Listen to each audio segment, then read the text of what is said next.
Nous sommes au tribunal. Dans le box des accusés, Corentin. Corentin n'a jamais voulu être là. Et on peut le dire, il ignore totalement ce qui lui est reproché. En face, sa prétendue victime, une dame, faisant partie de la famille de celui qui l'a escroqué,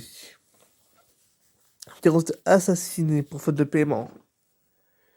Pour défendre ces deux parties, deux avocats des plus cocasses. L'avocat de Corentin et le très respectable maître du ballet, grand prince du barreau, grand prince du barreau judiciaire, respecté dans tous les tribunaux de France. Et l'avocat chargé de défendre la partie adverse, d'accuser Corentin, ce qui fait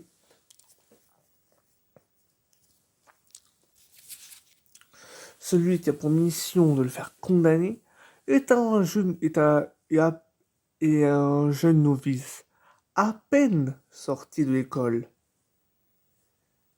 Le juge entre dans la salle avec des huissiers et greffiers. Corentin entre également escorté par deux gendarmes qui le laissent aller à sa place sans qu'on lui demande. Lorsque le juge fait son entrée, un huissier dit le traditionnel,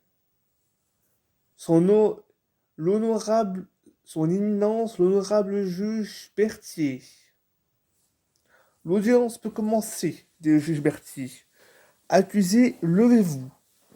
Accusé, nom, prénom, âge et profession. Je m'appelle Corentin William Doussurbert. Je suis âgé de 44 ans et j'exerce l'honorable profession de chef d'entreprise. Bien, vous êtes accusé d'avoir assassiné un de vos prétendus clients. Que plaidez-vous? Non coupable, monsieur le juge. L'assurance de Corentin, la fermeté de sa voix firent impression sur le juge, mais pas en sa faveur. Il remet à sa place. Le tour de la plaidoirie des avocats. On commença d'abord par le petit nouveau, le maître Vallée. Vous dites, mesdames et messieurs, le 25 novembre, au matin, Corentin a assassiné le mari de ma cliente et il doit payer pour cela. Monsieur Corentin, n'est-il pas vrai que ce client vous devait de l'argent? Il est vrai qu'il avait une facture en retard sur un produit que je l'ai payé, mais je suis coulant en ce qui concerne ce délai. Ça peut aller très très loin. Et parce qu'il n'a pas payé, vous l'avez tué. Mais non! Non, je n'ai tué personne. Ça ne peut pas être moi. Cependant, on a retrouvé votre arme. Cependant, on a retrouvé l'arme on a retrouvé cette arme. Un pistolet H714 qui a les empreintes de Corentin. Comment l'expliquez-vous, monsieur? Et alors? Ça peut très bien être quelqu'un qui a photographié mon empreinte et il est mis sur ce pistolet. Ça peut se faire, vous savez. On prend un goût et voilà. Enfin, ne se démentez pas. Monsieur Monsieur Ballet, à vous, disait le juge. Merci, votre honneur, disait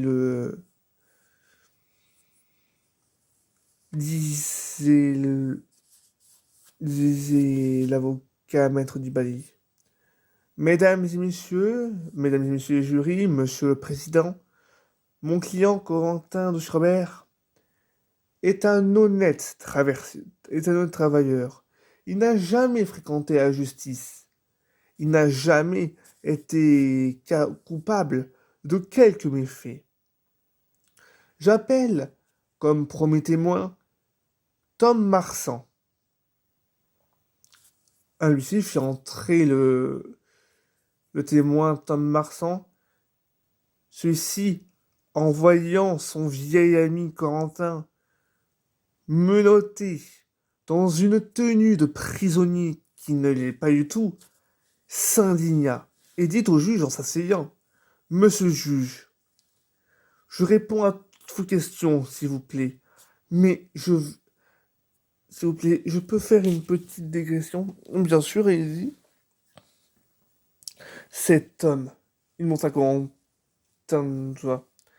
Cet homme, ce soi-disant tueur, je le connais.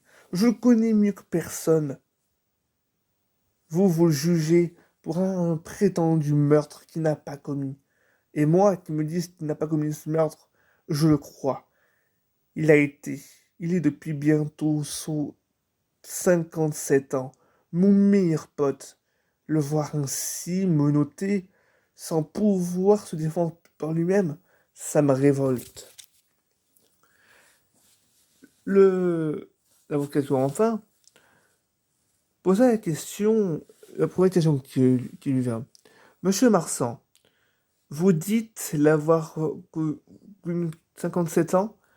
Quand l'avez-vous rencontré exactement?